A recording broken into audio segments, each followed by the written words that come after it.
Hello and welcome to True Audio with Johnnie and Truesdale. This is episode 10, setting up a mix in Pro Tools.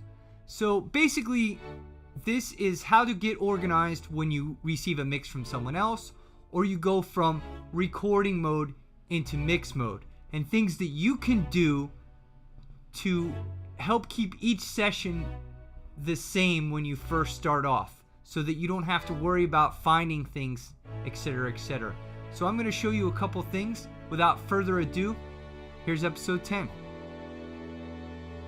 Alright, here we are in Pro Tools, and I have a Pro Tools session open. This is the Great Fraud session. You may remember this from earlier. And a lot of times you'll receive a session, and it may look a lot like this. It may look a little bit worse than this. There may be a lot more stuff that you need to do. You'll have inputs that you don't have, possible outputs that you don't have. So the very first thing that I would set up is your inputs and your outputs. And you may have colors in here, you may not have colors. I made it with no colors, and then I'm going to show you how to add color coding. So the first thing that I would do, I would set all my inputs to no input, and then set all my outputs to no output. Go into my I/O and make sure that my ins and outs are correct here. Make sure I have those set to the way that I want them set. Those look correct, but if not, I can highlight them, delete them, and hit default here. Okay. On the inputs and outputs, I could do the same thing, highlight them all. That's Command A. Press the delete button and then hit default, and they'll go into my settings that I have here in particular. Okay, so I'm going to go there, and I'm going to make the outputs option clicking here.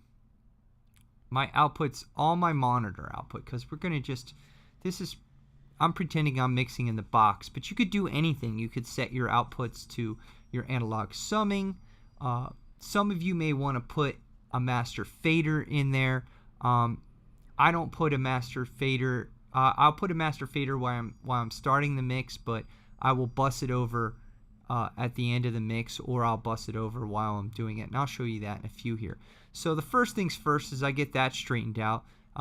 Then I will color code. So I got my drums right here, from the kick to the overhead right here. Also, I like to have the numbers in here, and if you go into view and track number gives me the numbers down here. That's optional, but it's just something I'm showing you here. So I'll go and I'll color code, and I'll double click on this, and this will come up. And I want to add this. I'll add my saturation. I'll add my brightness. Now you're like, wow, now everything's white. But then I'll start picking what I want. So what I like is a yellowish color for my drums.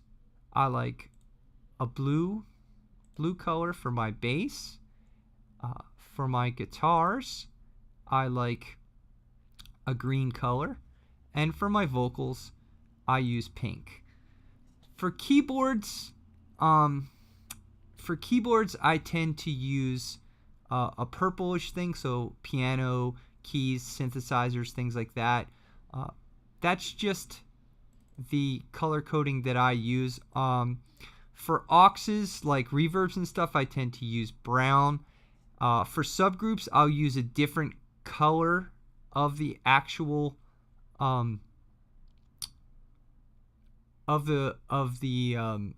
main color. So I'll use a different shade of a yellow color here on the drums.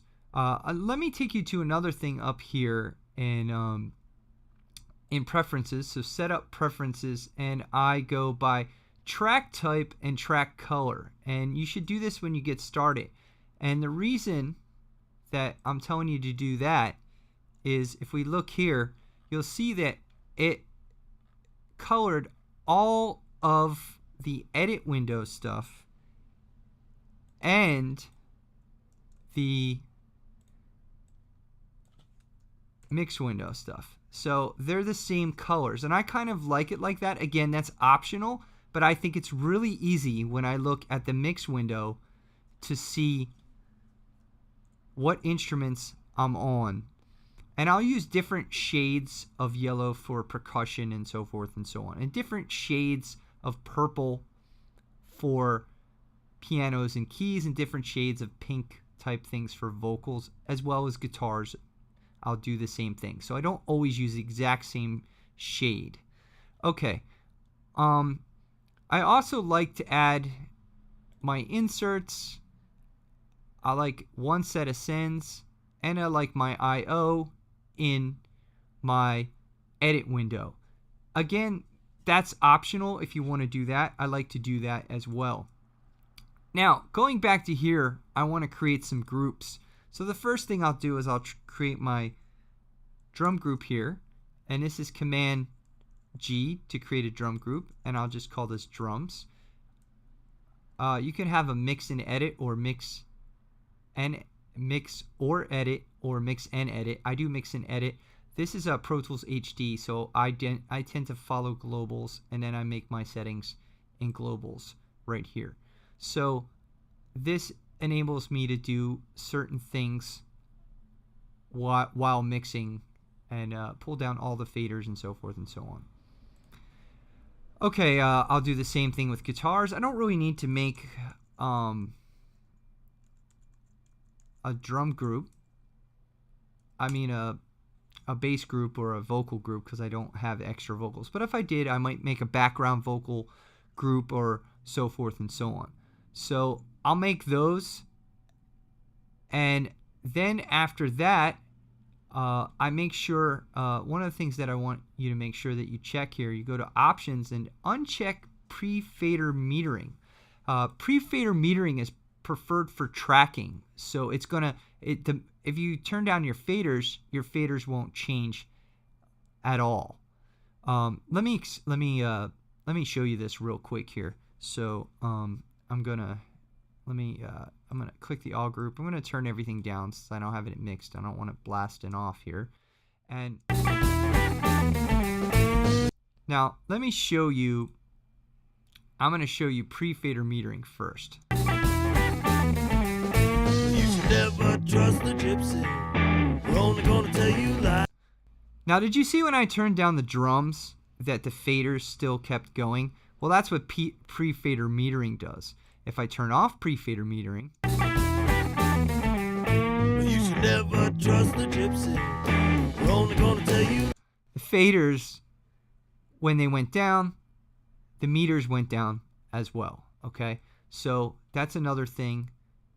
Make sure you make sure Prefader metering is unchecked. Okay. The next thing that I might do is make myself some subgroups.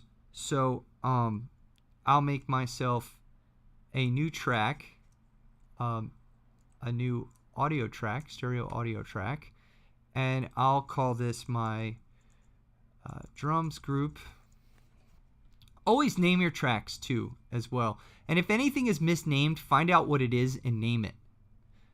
You don't necessarily have to name the clip itself, but at least name the file down here. So I have a drum group, and remember what I said, I want to go with a shade of yellow for my drum group here. And there we go. So I have a different shade of yellow for my drum group, and my input will be an empty bus that I'm going to use. So I'll just use 31 and 32, and I'll take the outputs of all of these and make them bus 31 and 32. Also, I want to option click here and solo safe this so that these all go into here. Now I may make a guitar group in the same way. You can make them both at the same time. You can just go across and make one at a time, whatever you want to do it. So now this fader controls all of these. Also, I could put a compressor or an EQ across the whole drum kit from here before it goes out, whether this goes out to an analog summing or goes into the digital summing that we're using right here. So this is a good way to get started. if you start doing this stuff and you practice at it, you'll get much quicker at it. It's a much better way to be organized. That's all I got for this week, and I'll see you next week.